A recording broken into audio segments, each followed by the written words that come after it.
Hello,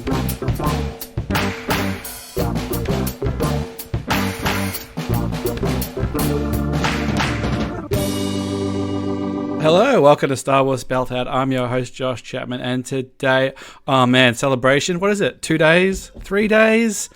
I can't tell. I've had a week. I'll get into it, but my guest, it's so weird. I'm going to see her in like 3 days, and this is like the fastest podcast turnaround ever. Let's just get her on. Canto Bight Dispatch. Brittani Brown, how you going? Hello. Wow, I feel like I'm going through puberty or something. My voice is like, but I'm just so happy to be here. How are you? Oh, good. Now this has got to be the fastest podcast turnaround ever. Like I messaged you about a week ago and said, hey, would you be up for doing a podcast? And you're like, I would, but I'm going to see Paul McCartney that night. I'm like, how can I compete with Macca? Fair enough. You said, well, maybe next week. And then I had a window. I had some time. And I'm like, I'll just message Brittani and see what she's up to. And then she gets back right away. I've just finished dinner. I'm good to go. Do you want to go like right now? I'm like, yeah. So from message to starting podcast was probably 15 minutes? Yeah, just about. I mean, it took me a little bit to see the message, so I think that it could have been sooner. So. It could have been sooner. We've wasted time. On my part. Yeah, I wasted time, not you God. and me. I was too busy chatting with Carlos about bagels. Oh, that's important stuff. Yeah. I mean, I always love the idea of doing that. Like, I know you do the podcast with Emily, obviously, so you've just got to coordinate with Emily. It's like when I do Pepper with Matt, like I know that's the person, we just find a time, we get on with it. We usually try to do the same time, so we're always kind of carving it out. When you're dealing with guests, you try to get ahead of it. Sometimes it works, sometimes it doesn't. The dream is to message somebody and 10 minutes later, they go, I'm down, and you can do it. And you're like, oh, great. I don't have to worry. So yeah. How accommodating are you? We did it. It's the dream. It's the dream. I was just hinting before we started that I'd had a bit of an interesting week, and I thought I'd get your take on this. I fly out to Los Angeles on Tuesday night, and then the week that we've had here is basically last Friday I had surgery, so I had a vasectomy on Friday, which important to do. Had to go under, do all that kind of stuff. And I thought, what I'll do, I'll be okay. I'll have all weekend, last weekend, to lie on my back, relax, get better, no problem. And then Saturday morning, my partner, Kat, tested positive for COVID. And then my youngest daughter got really unwell. And then my oldest daughter got really unwell. So we've got me hobbling around, Kat barely able to get out of bed. The two girls just on the couch, laid out. It's been a week. It's been something. Wow. The only upside out of all of this is that I'd already gotten COVID about a month before, so I didn't have to worry about going, oh my God, I'm going to catch it just before I have to leave the country. Because I wouldn't be allowed, because I still need to get a negative test to get on a plane to go to America. And also that, Kat didn't get COVID when I was about to leave walk out the door for a week. Just go, okay, good luck with the kids. I'm off to Disneyland. You'll come back and there'll be divorce papers. I know. Signed by Walt Disney. Yeah, on Mickey Mouse stationery. Oh, that's the dream divorce right there. Signed by just Mickey Mouse. Yeah. Just here's your divorce papers. Oh, I'm taking it all. Ha Well, the final straw was when he went to Disneyland where the family had COVID.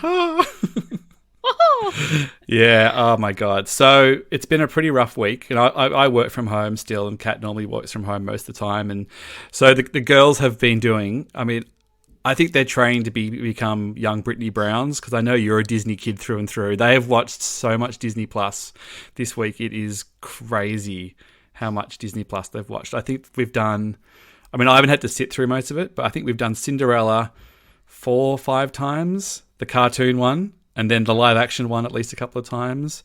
Encanto probably 4 or 5 times.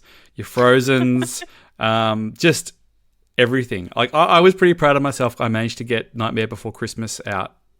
I was like, let's try something different. Let's watch this. And it went over pretty well, actually. Oh, that's good. That's one Disney movie I've never watched. I've never seen Nightmare Before Christmas, like any of Tim Burton's stuff. Like I've never seen. Too creepy? You're just I don't like, know. And I mean, I don't like he's weird, yeah. like, I'm weird. I mean, but we're all weird though. I mean, that's how we all look inside. So I shouldn't judge. But every now and then, actually Disneyland every year for Christmas time and Halloween, they set up the Haunted Mansion like Nightmare Before Christmas. And that's really popular in the parks. And I go, when I used to go to the parks, I would do that every now and then. And it was nice. It's a nice little seasonal thing. Yeah. Well, I wasn't sure because Olive, gets scared on things still. So she'll like sometimes I've left them in the other room to watch while I'm working, and then all of a sudden I'll turn around and she's like standing next to me. I'm like, oh, what's going on? She's like, oh, there's a scary bit in Encanto. So I'm just standing here until it's done. I'm like, oh, okay, well, you can do that. So I'm like, oh, Nightmare Before Christmas, how's this going to go? But she loves Halloween and she loves Christmas. I'm like, it's your two favorite things. The sort of the spookiness doesn't seem to worry her. It seems to be more like peril. If there's like peril or arguments in Disney or someone gets in trouble, she doesn't like that. But like spooky, severed heads, no problem. I was the same way as a kid. I think too, I would hate like when like the main character like does something like really embarrassing, or like when someone like talks behind someone else's back. Like I'm always like, I can't watch this. This is too mean. I used to live with a couple of girls in London, and if it was some thing in a film that was uncomfortable, one of them, she would just leave the room. Like, and she was in her late 20s. She's just like, I can't deal with this. I'm gonna go wait out in the hallway until it's done, and then it's too cringe. I'm just gonna go away, come back. Yeah, that's. Are you sure that wasn't me you lived with? Oh, maybe. Because I do the same thing. Yeah, right. So yeah, a lot of Disney. I feel like I've prepped myself pretty good for Anaheim with all the Disney Plus that I've been consuming. Like they've absolutely got my money. So it's been a pretty funny week. But I personally I'm pretty much fully recovered, which is good. So I'll be able to get on that plane, get over here, do all that kind of stuff, and we'll see how the rest of the family goes. Yeah, I'm sorry. Your vasectomy caused your family to get COVID. I know, who knew? Hey, it has ever been a better advertisement for getting a vasectomy. Have your whole family get COVID and get flus for a week, and you're just like, I made the right decision here, not having any more children. This is absolutely this is an absolute win. Well, good for you. It's a fun thing. I mean, recovery seems, painful, but you survived it. Yeah, good job. I got through. It was supposed to be. It was, yeah, in my defense, like people are going, why would you do that like a week before celebration? It was booked 3 months ago, and it got pushed back. These things happen, the surgeries and all that sort of stuff. So it wasn't like I originally picked a date and went, you know what, a week before I go overseas would be the best time to do this. But that's okay. So how are you going? Are you prepped? You ready? Are you were saying before that you're seeing people is going to be a thing. Yes, I'm getting very nervous. I haven't seen people in 3 years, and that's a long time. A lot has changed in the world of Brittany in 3 years. And just, life and seeing people. I mean, I'm already packed because on Sunday, my mind was just racing, and I was like, let's pack. This is a great thing to do. All the dresses assembled, Avengers assemble. I have everything together. I even got Carlos's stuff together. I got all of his nice polos together. I got him some nice new walking shoes for his birthday. His birthday's tomorrow. That's why I'm whispering. Nice. Has he forgotten? Yeah. Yeah. Don't tell him it's his birthday. I want to surprise him. Don't tell him. Don't tell him. Yeah, he's on the other wall. He's probably, because I always I wonder what he could hear. Sometimes like when I read like my diary entries on the podcast, he could hear that because Emily and I are just laughing, and he's like, "What are you guys talking about?" So that's why sometimes I'm like, I need to tone it down a little bit because I don't want him to find out what I'm getting him for his birthday. So, but you got this weird sort of like there aren't that many, because you're kind of like a podcast power couple sort sort of thing. Like, you know, my partner Kat has been on my podcast once just because I needed a guest and she was happy to do it. And, you know, but, you know, I'm going into the room to do a podcast. She understands the life of living with someone who does it. Like they'll disappear for an hour or whatever, and or, you know, and they talk about it, and you talk about people that they've never met. She's like, I'm sure King Tom's a lovely person, but I don't know who the hell you're talking about. You know, and I'm going, we've got a celebration. I'm going to see Eric Struthers and Brittani Brown and King Tom and Emily Lynn. She's like, I'm sure they're all very nice people. But you guys, you know, you both play the game. You know, it's like you're both living with a pro athlete, like, or, you know, you're both in the same profession. You know the tricks, you know the things, you know the expectation of like, all right, it's my turn. I'm going in. I'm doing my thing. You're doing your thing. Yeah, it's a very interesting life because it's funny because it's like, yeah, we have all the same friends, we have all the same interests, and like, but I mean, the tea is always different. Like we bring each other the tea. I have the tea and he has the tea, and like it's both delicious. So that's my favorite part about it, is that it just, you know, the knowledge, or just like what's going on in the community. You know, he finds out, I find out, like it's great. And especially with celebration coming up soon, and, you know, everyone's getting so excited. So, but I think it's great that we both do something like we really enjoy. Like I would have never thought like 6 years ago, you know, I'd be having, you know, friends, you know, from different, you know, countries, different everywhere in the world. And, you know, because of this crazy little microphone right here and something that George Lucas created, like we're all here it's High School Musical. We're all in this together. Well, it's a different thing this time around. Like I know that there's, excuse me, you know, it is different. There are people left behind this year who can't make it for other reasons and things like that, which is sad. And I kind of go through the numbers. I'm like, oh, they're not coming. That's not coming. That's sad. That's upsetting. You know, that's a bummer. And, you know, there's new people like, oh, well, they weren't there last time, or this person, you know, so there'll be, you know, new people and old friends that won't be there. But, you know, last time was, especially for us and probably for you as well, was like, geez, I hope these people think we're all right. Like, I hope they want to hang around with us. I hope they want to, like, you know, we sort of did contingency plans a little bit leading up. Like we were all the Australians were in the same house and stuff. And we, you know, because it could have been very much going, oh, hi, Brittani Brown. Wow, great. Nice to meet you. You've gone, oh, great. Nice to meet you. Well, have a great celebration. I'll see you later. You know, like maybe we'll run into each other and that's it. You don't know what the interactions are going to be like. And you can't really expect more than that, really. So we kind of had this thing of like, well, you know, as long as we stick together, we'll be okay. If it turns out it's just us, we'll have a great time and we'll have our little bubble. And of course, it was a big lovey and everybody hung out and had a great time and things. So this time there isn't really that like, oh, I hope they like me. I hope we can be cool. It's more just, I hope I can see everybody. I hope I haven't changed in that time. I hope they still think the same nice things that they did before. Is that kind of where you're coming from? Do you reckon? Oh, mine is I hope people still like me.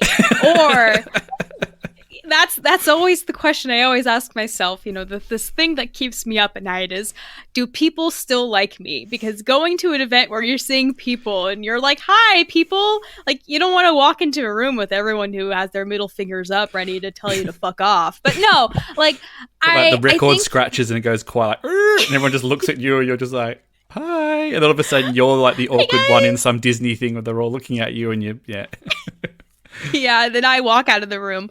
But I think the last celebration was very overwhelming because, you know, we're meeting so many of our friends that we never met before, and then like now it's like a little overwhelming because it's like, okay, great, we did that, but then we have to do it again, and then we're meeting new people too. But I think I think a lot of it has to do with COVID, and that, you know, we haven't seen people in 2 years, and I think that especially like an event this big, I am so surprised. I still can't believe that we're doing it next week. Like, I was always thinking, like, the beginning of this year, I'm like, I don't know, maybe, you know, COVID will go bad again or it'll be delayed again. But we got really lucky. Yeah, stuff ramped up here. You know, we were kind of weird here because we like Melbourne, we had lockdowns, quite harsh ones. And then we got rid of COVID and we were out for 5 or 6 months. And they tried to get life got close back to normal. You know, football games went ahead. Like, you could go to, you know, there were crowds. And then Omicron came through and we locked down again. And then it was all about getting the vaccination numbers up. So everybody got vaccinated. We got like 96% vaccinated or whatever. So they were like, all right, everything's open. Like, bang, like what can we do? Everything is open. Away you go. So we've had, you know, half a year nearly of just life seemingly back to normal. We've had masks. There's vaccination requirements. There's no masks anymore. You know, I went to the football a week or two ago and it was 80,000 people. I'm going on Saturday night. So crowds, I'm kind of cool with that now. I've even been to a couple of little cons here in Melbourne, just the local Comic Cons and stuff. They're not celebration size, but they're decent enough. You're still walking around. There was no masks. So this will actually be more... This will be a little bit tight. Like, you had to be vaxxed to get into the Melbourne ones, but you didn't have to wear a mask. So this will be a little bit more protected. But even just getting around going, hi, I'm Josh, mask under here. Maybe the glasses will be a giveaway. Maybe it needs some name tags or something. I don't know. Like, who knows? Yeah, I'm really curious to see how they're going to do it. I know when I saw Paul McCartney on Friday, it was like a full packed arena, brand new arena in LA. I didn't really see a lot of masks. So like, I think everyone's like kind of back to normal, even though like numbers here, like they go up and down. I think that it's summer and they're going up. Mm-hmm. But I know when Omicron like came, like she got everyone. Yeah. Because for Valentine's Day, Carlos got me COVID. So nice. The yeah, gift that keeps on giving. The gift that keeps on giving. Yeah, I got it weird. Like I had like really bad fatigue. I had like memory loss. Like I couldn't think of things. Like I got back to work and I felt like I had to like reteach myself how to do my job because I'm just like, what do I do? Like I remember like the first day I got back, I was like, I can't do it. I'm going home. This is too much. Game over. Yeah. Yeah, I had definitely had the headaches and the fatigue and stuff, but that was about it. So I didn't get too sick, but I got locked away because at the time, it's changed now. The time basically in Australia or Victoria, if you got it, everybody in your house had to isolate for a week as well, regardless. So they've just changed that. So the numbers have gone up a little bit now. So now basically if you get it, and everyone in your house should take a rapid test, but they can go about their day until they get it. So they've only changed that the last month or so. So I was actually isolating in the bedroom because I got it and the cat and the kids then didn't. So they actually managed to avoid it, but I was locked in the bedroom for a week. So slightly different experience, but yeah. Oh, look, it'll be around. People will have their masks. There'll be people who follow the rules. There'll be some dickheads who don't, and it'll just be the way that it is, and you've just got to deal with people, I think. And knowing that I've already had COVID and knowing that I'm triple vaxxed, it's just, well, I'll just follow whatever rule is wherever I go. I'll just do it. So if Disneyland have got these rules, I'll follow those rules. The convention's got their rules. They'll follow us. I'm a rule follower. I think you're a rule follower as well, Brittany, best I can tell. Yeah, I love rules. You should have come and lived in Melbourne. You would have loved it. We had so many rules. Oh my God, I know. Like hearing about how all of you guys, like how you handled COVID versus like how we're handling it here. I'm just thinking like, I wish everywhere was like Australia. Oh my God. Just think of like how much progress we would have made here, you know, with everyone vaccinated. You said it's in the 90s. Yeah, man, I wish it was the 90s here. Yeah. I love the 90s. Wow. Because, you know, I still get people on the Disney cruise pages I follow being mad that I have to vaccinate my children to go on this magic boat. This is bad. Yeah. All right. There's a specific, I have an ulterior motive for getting you on this podcast, Brittany, and that is you are the queen of Disney. Let's not muck around here. Let's put this on Front Street. You've been talking Disneyland for as long as I've known you. I'm going to Disneyland. I've never been to Disneyland. I'm going on Wednesday. Originally, we changed our flights to flying early to watch Kenobi, and then that got moved, so we had a free day to go to Disneyland. So I think we're going with Araj and some of the other crew, I believe. I don't know whether you're coming or not, but give me some insights here. Like, I know you're talking Autotopia. I know that's your favorite thing. That's like the adventure park or Disneyland Adventure or something. Is that right? Is there something like, what would you do, first timer, if you were me? Where should I be focusing my efforts here? You know, that's an interesting question because your first time at Disneyland, take it all in. You know, if you have the opportunity, if you get there like right at rope drop is essentially like an hour before it opens. You're able to like walk around like a little bit, but everything's like sectioned off. Like just like walk around Main Street, just look in the different stores, just absorb as much Disney as you can, because once you go through those gates in Main Street, like all of your problems go away. And I know that sounds like ridiculous, but you are in a different exactly place. What I want to hear, Brittany. That's exactly what I want to hear. Yeah. And it's something that it's really hard to describe. Like, I know before Carlos and I dated, he never really went to Disneyland often. And after about like a year or two of dating, I remember we were in line for It's a Small World or something. And he just looks at me and he's like, "You're right. I feel different when I'm in here." And that's when I knew that I could marry him, was because he agreed with me that it's an amazing feeling you feel when you're there because all your problems are away. I mean, the only things you're worrying about is how long the line is for Space Mountain, or am I able to get a pretzel? Like, those are just such wonderful things to worry about. Do they do weddings at Disney? Can you get married at Disneyland? Surely. Funny enough, yeah, you can. There's actually a special on Disney Plus about Disney weddings. Should have known. We haven't got to that one yet. The girls have been watching Cinderella for the 5th time, so we haven't quite gotten to the wedding special on Disney Plus.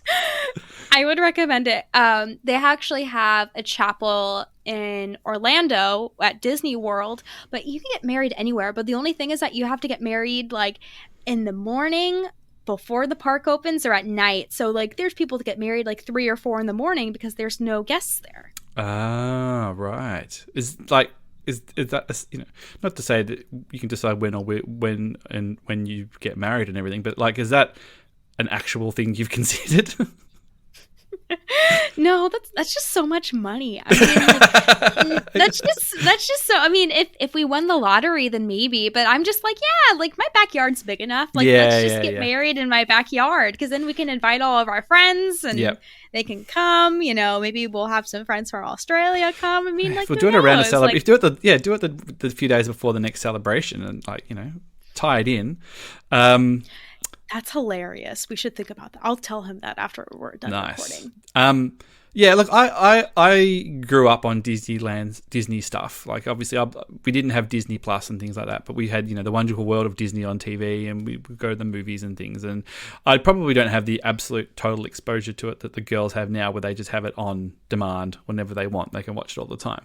But at the same time, you know, Disneyland was always the thing, you know, growing up amongst most people my age of just like, oh my God, Disneyland. And I think it still is, you know. So in my head, I'm kind of going, I'm thinking stuff like Teacups. I'm thinking stuff like It's a Small World, like all the traditionally sort of stuff that's been there forever. All the classic stuff is the stuff that I kind of find really exciting. Like, I'll do Star Wars Land, obviously, but I'm kind of like, oh, I want to do Teacups. I want to do all the sort of like Chitchki, almost like it was what it probably was in the 60s. Like, you know, those old wonderful World of Disney shows where they were like, no, Walt Disney, like, hi, I'm Walt Disney. Welcome to Disneyland. I'm on the little choo-choo. You know, like all that kind of stuff is the thing that kind of like, in my head, I think of what Disneyland is.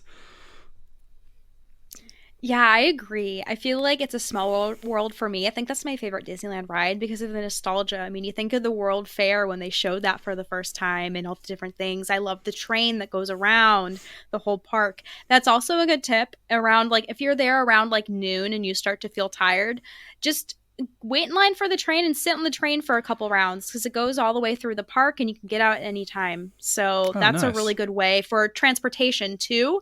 If you don't feel like walking the whole park, because I feel like when you're there all day, you walk at least 10 miles or more, depending on if you're going to California Adventure too, and you're just doing Disneyland, right? No, I think we've got the double banger pass.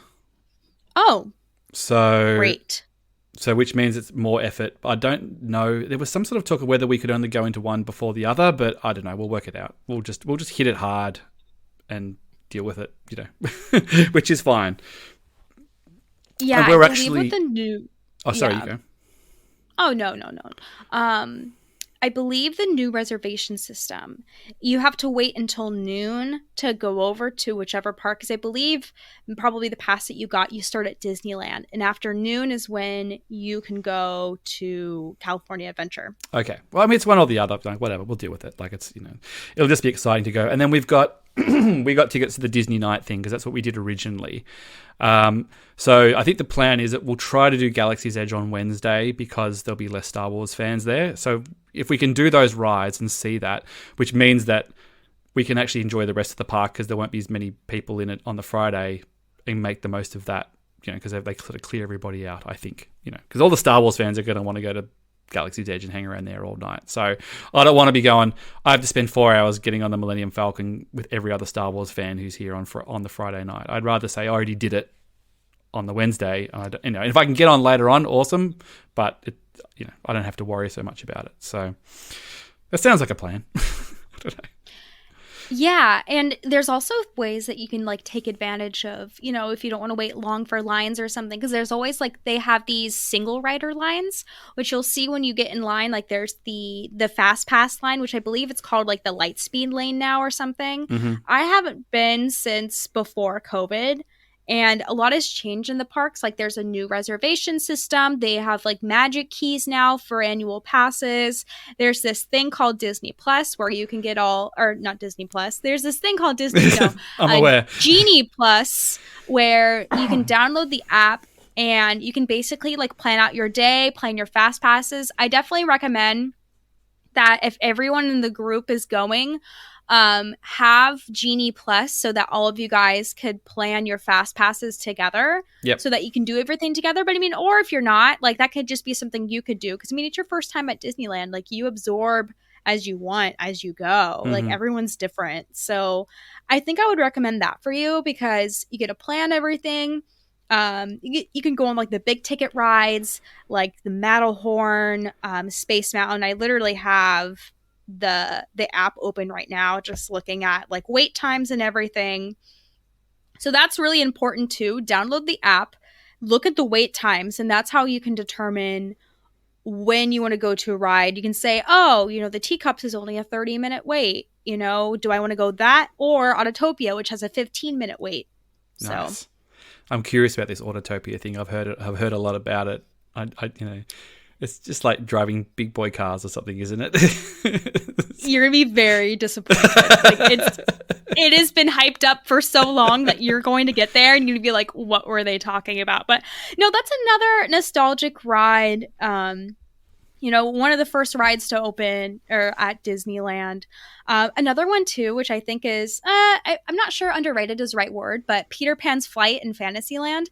That's a big one because everyone waits. The line seems so long, but you only have 4 people on the pirate boat. Mm-hmm. So the wait is always so long, but it's one of the best rides at Disneyland just because of Imagineering and just the history of that ride. It's one of the rides too that started here, so I would recommend that one. That's probably a beginning of the day or end of the day ride. Yeah, awesome. This is the insight I need. This is why I got you here, Brittany, just in time.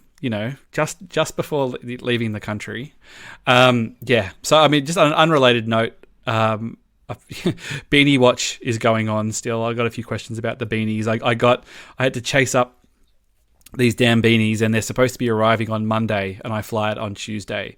And these were ordered 2 months ago. Oh my so they God. couldn't really get it under the wire. And I messaged them about 2 weeks ago and said, hey, you said 3 to 4 weeks on the order, and I still haven't heard anything, and I need them by this date. And I think that, put a fire up the behinds of the people who are doing it. But I've got a FedEx thing saying, hey, it's on its way from China. So, yeah. Should be interesting. I probably should have got it shipped straight to California now that I think about it. But anyway, I should have got them shipped to Raj's house. That's what I should have done. But anyway, he just shows up at his front door and there's a box of beanies on his front step. I literally just had to text him today because I was like, hey, I bought some clothes for Celebration. I wasn't sure they'd get to me on time, so I sent them to your house.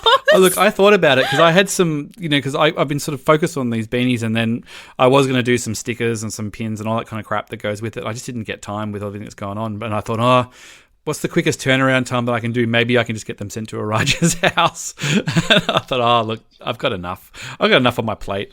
That's all right. I don't need to be worrying about that. What are you looking forward to most about Celebration apart from people?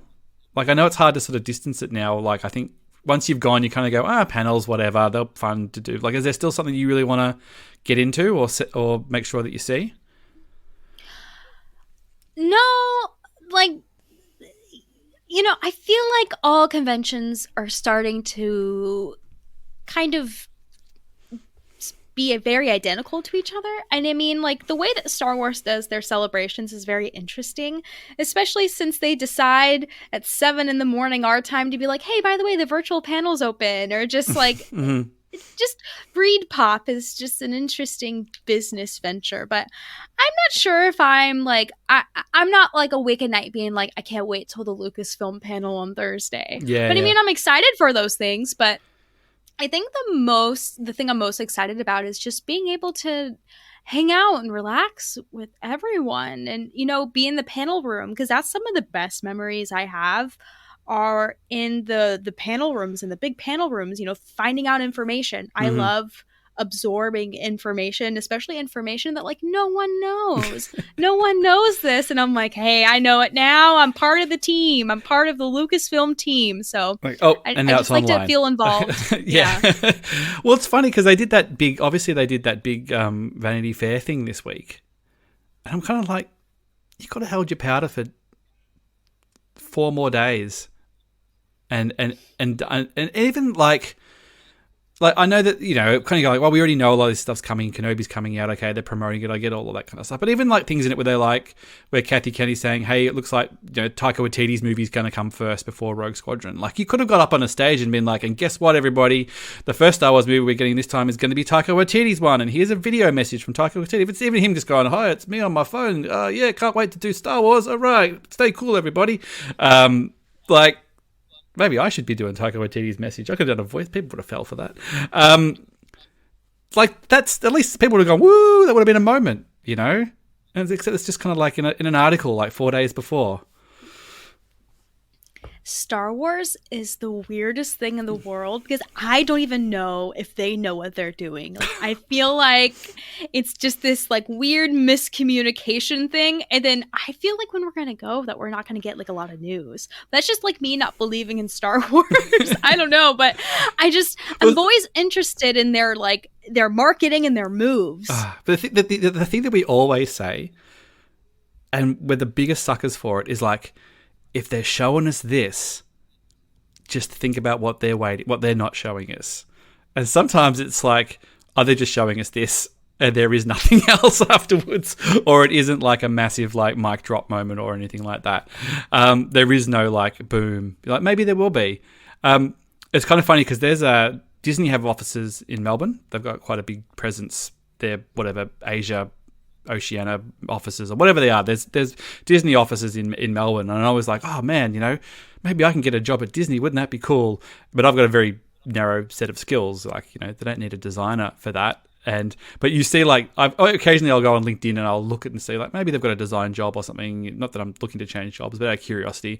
And sometimes they've got like these quite high up jobs. It's like executive promotions, Asia Pacific Disney. I'm like, I could do that. I could at least tell them to like how not to leak their stuff and get their toys out on time. Like that should be enough. That should qualify me. I don't have a BA in business and no experience in coordinating international teams or anything like that. But come on, like the easy stuff. I know. I remember like a year and a half ago, I applied to be a dispatcher for Disney, and like they responded back being like, "You don't have experience." And I'm thinking, I've been on the Canto Bight Dispatch for 4 years. I have Excuse me, madam. experience. I have so much experience. Excuse me. Yeah, and in the States here, they have what's called the Disney College Program, where they just grab college kids and they take them to either Florida, Disneyland, or Shanghai. And they get to be there for, a year or however long they're in college for, and they get to work in the parks. Oh, wow. So it's like when in Succession where they send, like, what's his name, Cousin Greg to the park to like... Yeah. And it's funny because in Florida they have like Disney dorms, so it's like you're getting the college experience, but like Mickey Mouse is your teacher. My sister did that for a couple of years, and we would go down there and visit her quite often. So that was a really nice treat. I miss that now because I miss being able to be like, all right, I'm gonna get off. I'm going to Disney World for a week, so I'm gonna need to request a week off, like 2 days in advance. Nice. Yeah. I'd be it'd be funny if you got a job at Disney and they're just like, well, you got to give up your stupid Star Wars podcast. I'm like, I can make that sacrifice. I think I can handle all that. But yeah, look, I don't. There's a job shortage in Australia at the moment. Post COVID, it's hard to get good people. So if you just want someone with opinions, if you just want some white guy with opinions who's got a podcast, yeah. don't think out the box, Disney. Go for the obvious. It's the easiest answer for them. One guy with an opinion. Like, come on, why break the mold? Yeah, break the mold on the next one. Like, just show some initiative after this. But yeah, look, the same. Like the Disney Lucasfilm panel stuff is the most intriguing, and I think that'll set the tone for the rest of the weekend, obviously, because what they show, what they don't show, what they talk about, what they don't talk about. Hopefully, we'll get some good Andor stuff for Catherine. Which I think will definitely happen now that they've even dropped more stuff in that Vanity Fair thing. So hopefully we'll see some footage on that. I mean, I want to know about the Acolyte. I'd really like to know more about the Taika Waititi thing. So give us something. I'm not sure what else really. You're not doing a photo with Ewan. You're not. No. Coughing up 300 clams. It's weird that we have to like pay people to like talk to them, and I mean like to stand next to them awkwardly. I mean, like, kudos to you if you're doing that, but like I can't pay to have breakfast with Matt Lanter and Ashley Eckstein. And it's so popular that they're adding another day. Like, what does that mean? Like, are they the head of a big table? Like, is it, or are they just? Is it like all these rows of tables, and they're just up on a little stage at the top with their bacon and eggs or something, and they're just sort of, or is it? I don't know. Like, they do this thing in Australia. Like, we have our Super Bowl. It's called the Grand Final. So that's like the culmination of our football season is the grand final. And it's a big day. We have a parade and blah, blah, blah on the lead up. And in the morning, they have this thing called the grand final breakfast. So it's effectively one of the clubs puts it on, and it's, there's people who from football speak about stuff, and there's like entertainment, and they all sit there and eat their breakfast. Is it? I'm thinking it's like that. It's like a grand final breakfast with 2 voice actors. So you'll sit there and eating your pancakes or whatever you've got in your orange juice or your bagel, and you'll get regaled with stories about Dave Filoni telling you to do another take or something, I guess. I think of it as like the Last Supper, but like they're like an elevated like stage or seat. So just like everyone's like eating their last meal. One of you in here is going to betray us. Like one of you, we know it, is good. Like at least if you're going to pay that much, it was like $200 or something, wasn't it? I would rather go to like a fancy dining experience, like by myself, Absolutely. Versus like, I'll watch Clone Wars on my phone if I really want to have Ashley Eckstein there. I mean, she seems very lovely, but at the same time, if they were making me breakfast personally and they were bringing it over on a plate and they sat down and I got to have a conversation with them, maybe it'd be worth something. But just to be in a room with it. It just reminds me of at the Disney parks in one of the hotels, the Grand California. When you go to downtown Disney, it's like the Cabin Hotel.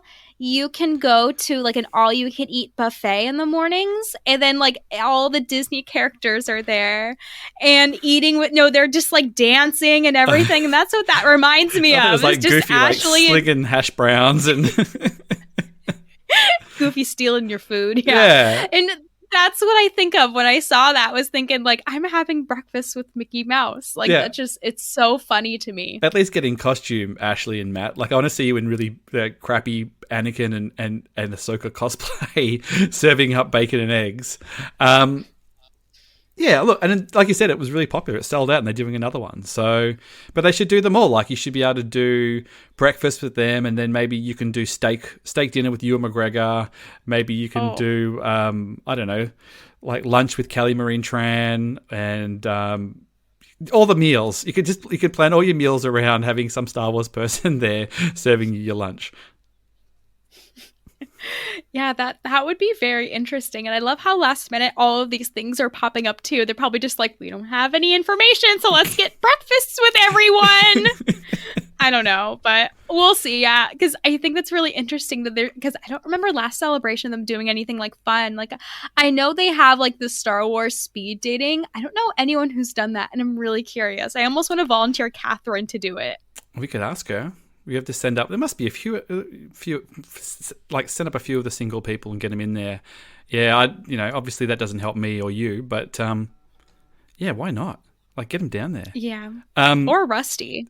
Yeah, send Rusty down there. All right, yeah, we'll get Rusty on. He can be the reconnaissance man on there. Although he might, he'll get there and someone's just like, I just came from the Ashley Eccleston breakfast and she served me my pancakes and now I'm at the speed dating. Yeah, I think the weather will contribute a lot to this as well because it's nice. Like Chicago, it was cold, so you're either in the convention thing or you're kind of out somewhere else. I get the feeling people will be sort of buzzing around the area a little bit more, socializing outside hours and stuff. I think. I hope so. Yeah, I'm still trying to figure out like where everyone's gonna hang out because a couple years back I was really hoping that like downtown Disney would be the spot for everything, but there's just a bunch of bars. Like Anaheim, there's a bunch of breweries and everything, so like I don't know where everyone's gonna be. Like I'm selfishly hoping downtown Disney because it's like, oh, there's beignets down there, there's Dole Whip down there, like there's a whole bunch of good food over in downtown Disney. I mean, it's a little pricey because there's Mickey tax, but other than that, like, I think it's good. I think it'll just be, I think in the case of the people we know, it's just going to take a strong personality to be like, right, we're all going to here, and that'll be it. We'll just follow, because I don't know any different. I'll just be like, well, Brittany says we're going down to downtown Disney to have a something whip or whatever you called it. Like, we'll do that. We'll do that, and that'll be that, really. So I don't really have any strong opinions. I mean, the other sort of thing that's looming over it is like the Kenobi show that's on at 1 a.m. after the first night. So everyone kind of expected, maybe they'll show the first episode at Celebration somewhere, somehow, maybe after a panel. But there's going to be a lot of bleary-eyed people the day after have all stayed up till 3 a.m. to watch this. Well, thank God. Here in California, it's midnight, so you don't have to stay up too late. Okay, sometimes, if you're really lucky, it's like 10, 11 o'clock at night. Oh, they drop it a bit early. I'm really hoping that they drop it a little bit early, like they did with The Mandalorian when it first premiered on Disney+.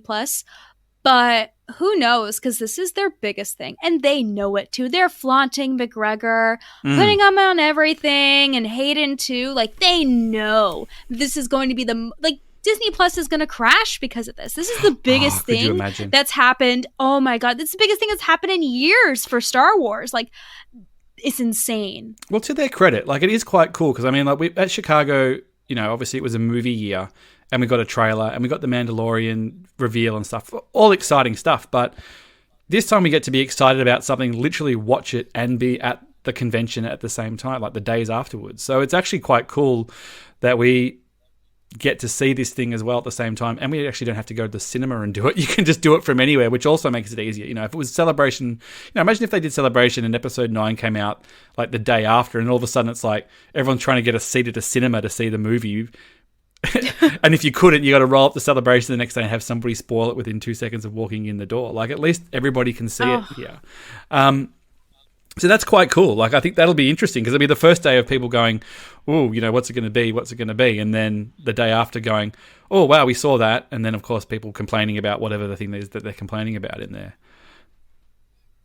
Yeah, we're very lucky that we get to be around everyone and talk about like Kenobi, and especially too, like we're all so close, like staying with each other too. So who knows? Maybe like one of us will have like a watch party, a pajama Star Wars party. Well, that's what we were going to do. We moved our flights. Well, we didn't move them, but we hadn't booked them for the most part. But we got an extra day of our Airbnb to come in a day early and move our flights to arrive the night of Kenobi. And Garage and I had advanced talks about, we'll do it at our house because we don't have any children there. So for a start, if you're going to be watching something at midnight with a bunch of people, you don't have to worry about waking up somebody's kids and things.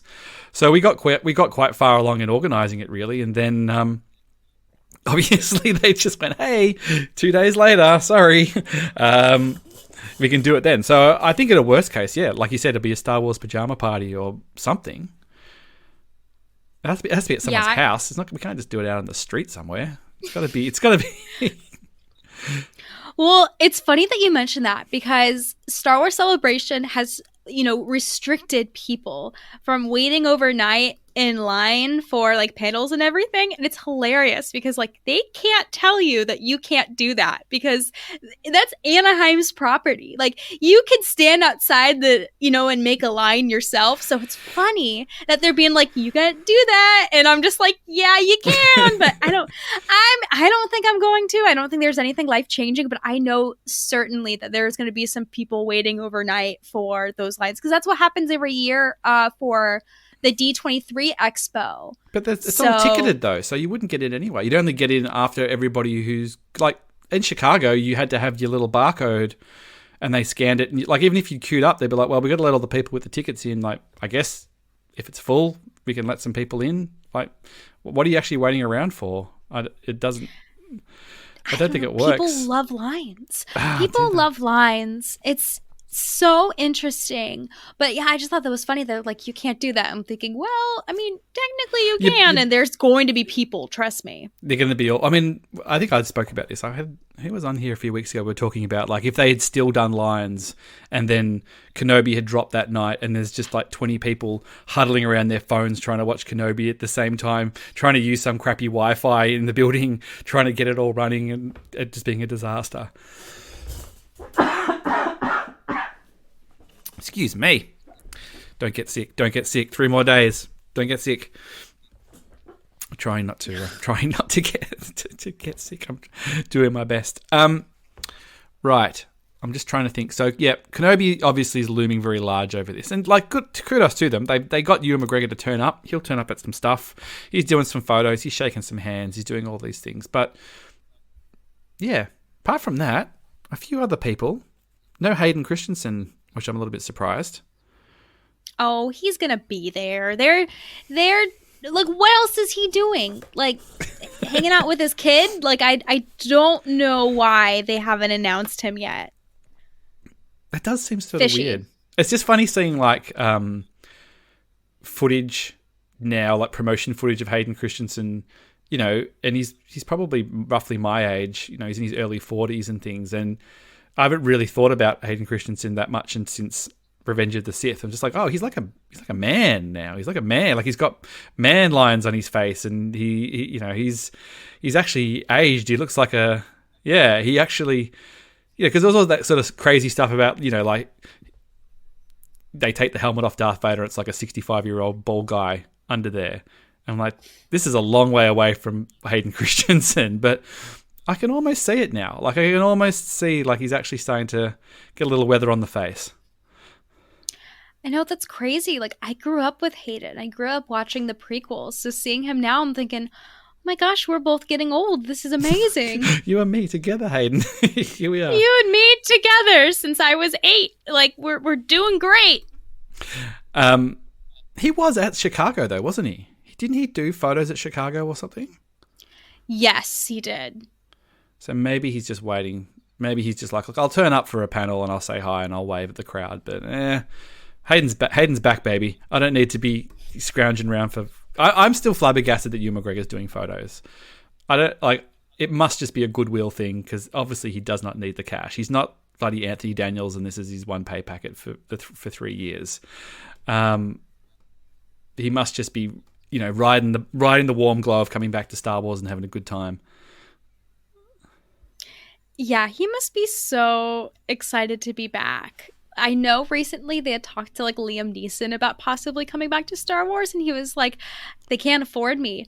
And I'm thinking, damn, but he would never do photo ops at Celebration. But, it just shows how pure-hearted Ewan is for that reason. It does bode well for the show in general. Like, I think he's just, I can't speak for the man, I don't know him, but I think he's really, I think this has been what he thought it would have been when he did The Phantom Menace. You know what I mean? Like, I think it's like, I thought that this experience would have been closer to this, where it's like I'm on a reasonably real set. There's like stormtroopers. It's not just blue screen, and everybody loves me, and everybody's going to like this. As opposed to, I'm did all this acting in front of a green screen. I had a pretty good time. Some people didn't like the movie. It was kind of shitty in some people's opinions, and I had to kind of live with it. And now I come back as a returning hero, and I'm feeling the love. It's amazing. It just, for me, it's, that childhood nostalgia, that these are the people I grew up with and now I get to see them again.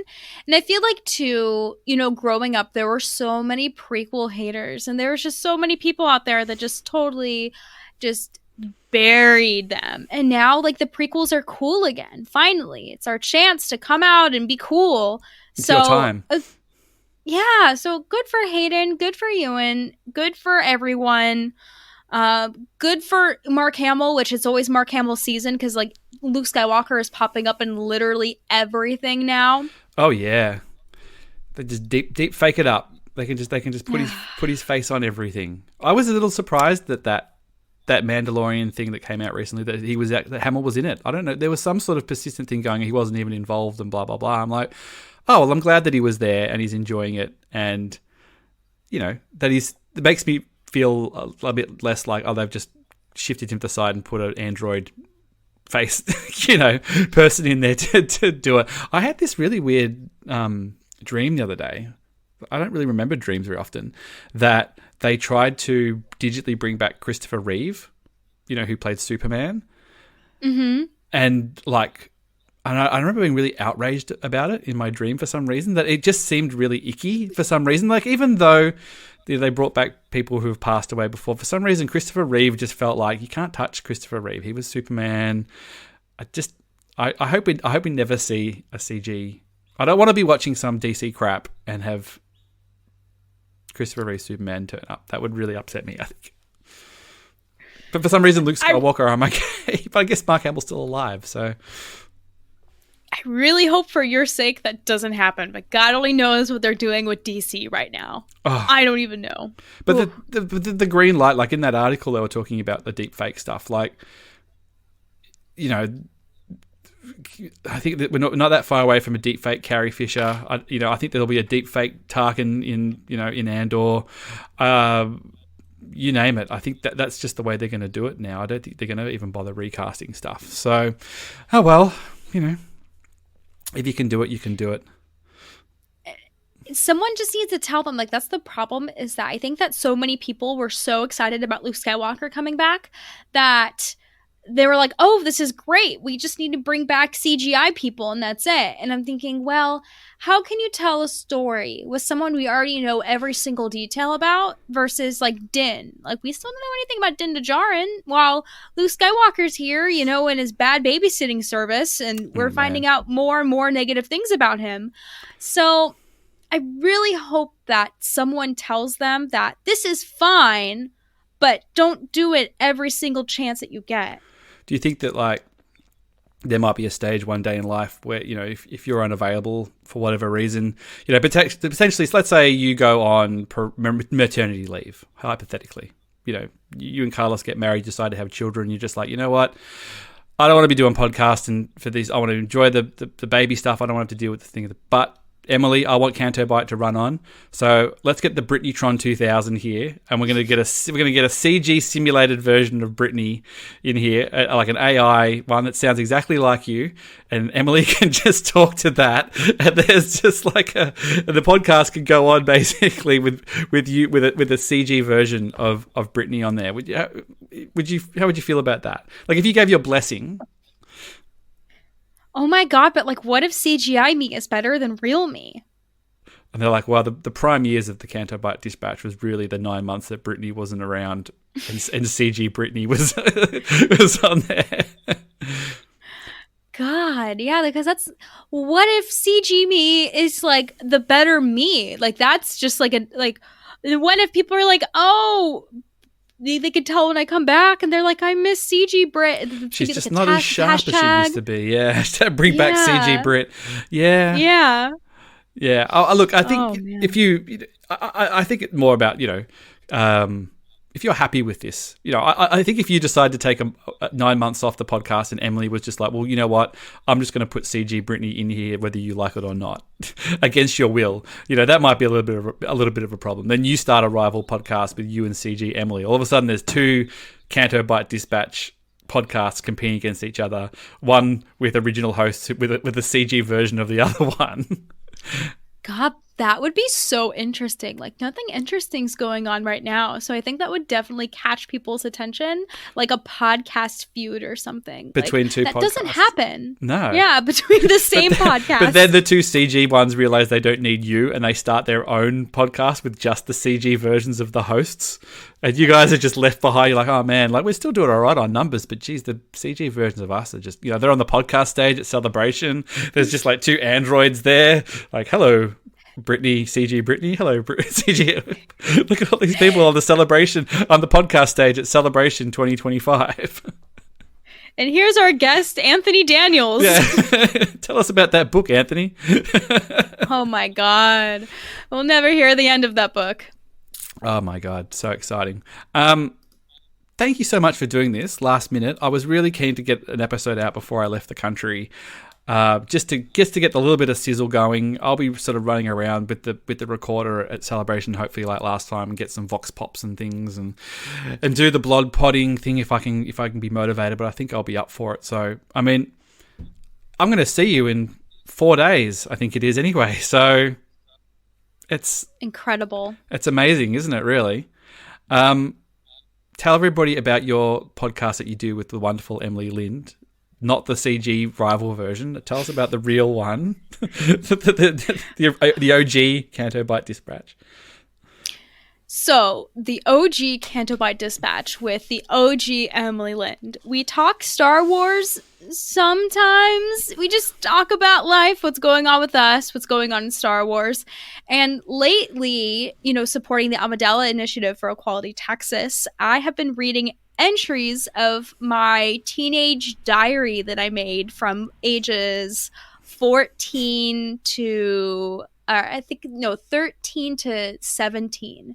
So that's been an interesting journey. So being able to go through that with Emily is pretty wild. So I definitely recommend listening to that just for the diary's sake, but also for the Star Wars sake too, because Emily and I are very opinionated people. We have very different opinions than a lot of Star Wars fans. So I think that if you're looking for something different, we're the route you should follow. Absolutely. And I remember you, the last time you were on this show was just when you'd clocked 100 episodes, and you're well over 200 now. So it's just, it's going strong. CG hosts be damned. You don't need the support at the moment. You guys are running awesomely. Thanks everybody for listening. This will be the last one before Celebration, I think. Although my brother was just messaging me before about something. It's Australia's federal election tomorrow, so we may have a change of government. And I had done a podcast with my brother 3 years ago at the last election when we didn't get the result we wanted, and I was kind of going, maybe we should do it again afterwards, because it looks like the result might change. Fingers crossed. But anyway, you never know. But I think 2 podcasts in 2 days is ridiculous. You want to give the air to people to download this and enjoy it. But anyway, I'll be doing some stuff from Celebration. As much as I can, so you'll probably get inundated with episodes as we try to do stuff daily. But Brittany, so good to see you and to chat. We'll just pick this conversation up in a few days. I'll see you at Autotopia. Can't wait. Awesome. See you soon. Bye.